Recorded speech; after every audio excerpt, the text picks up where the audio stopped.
हर घर में जरूरी कागजों की एक पुरानी अलमारी होती है जिसमें सालों पुरानी फाइलें, रिकॉर्ड और कागजात जो हैं वो पड़े होते हैं। शुरू में तो लगता है कि सब कुछ संभाल कर रखना जरूरी है, लेकिन धीरे धीरे वो अलमारी जो है भर जाती है।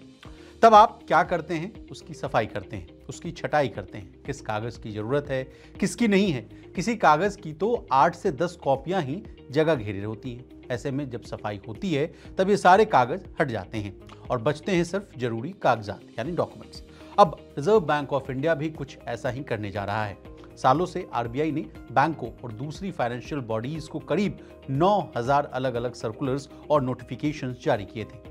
अब ये सब मिलकर वैसे ही एक पुरानी अलमारी बन चुकी है जहां बहुत सारा डुप्लीकेशन है, जिसकी वजह से बहुत सारा कंफ्यूजन उमड़ रहा है। आज हम आरबीआई के इसी रूल्स एंड रेगुलेशन के कंसोलिडेशन के बारे में जानने की कोशिश करेंगे। नमस्कार, मेरा नाम है विशाल शर्मा और आप देख रहे हैं मनी नाइन। तो खबर ये है कि रिजर्व बैंक ऑफ इंडिया ने अपने साल भर के 9000 सर्कुलर्स और रेगुलेशन को कंसोलिडेट करके 238 मास्टर सर्कुलर्स जारी करने का फैसला किया है। पर इसके पीछे आरबीआई की क्या मंशा है, इसे जानने की कोशिश करते हैं।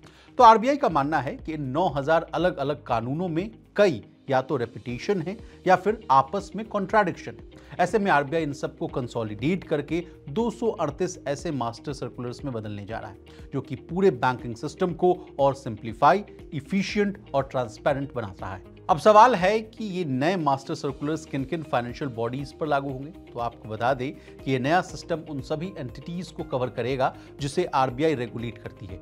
अभी आरबीआई 11 फाइनेंशियल बॉडीज को रेगुलेट करती है, चाहे फिर वो पब्लिक सेक्टर बैंक्स हों, कमर्शियल बैंक्स हों, एनबीएफसीज हों, स्मॉल फाइनेंस बैंक्स हों, पेमेंट बैंक हो या फिर क्रेडिट इंफॉर्मेशन कंपनीज हो। मतलब हर फाइनेंशियल इंस्टीट्यूशन को अब अपने रूल्स एंड रेगुलेशंस के कंप्लायंस के लिए अलग अलग जगह नहीं भटकना पड़ेगा।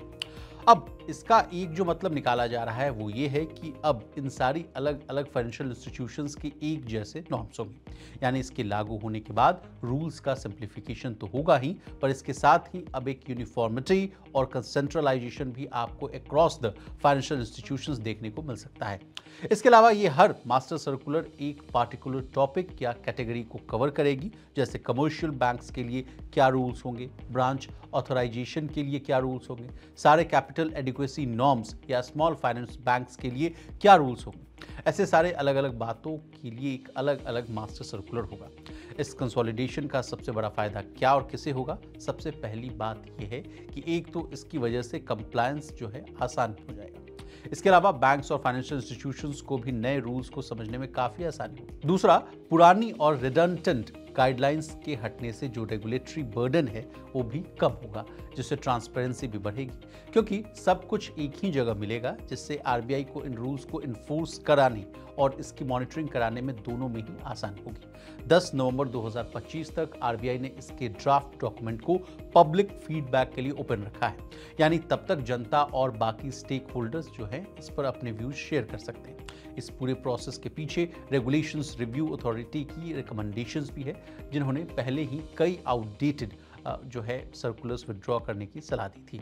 यानी आप ये समझिए कि इसके आने के बाद कई सारे बैंकिंग नॉर्म्स में बड़ा बदलाव और यूनिफॉर्मिटी जो है देखने को मिल सकती है। तो कुल मिलाकर ये कदम जो है सिर्फ सिंप्लीफिकेशन ही नहीं, बल्कि फाइनेंशियल सिस्टम को और कंसोलिडेट, इफिशिएंट और ट्रांसपेरेंट बनाने की दिशा में एक बड़ा कदम है। आपका इस पूरे मुद्दे पर क्या सोचना है, हमें कमेंट करके जरूर बताइए। पर्सनल फाइनेंस, गवर्नमेंट पॉलिसीज और बिजनेस से जुड़ी खबरों ऐसे ही जो है आप देखते रहिए मनी नाइन।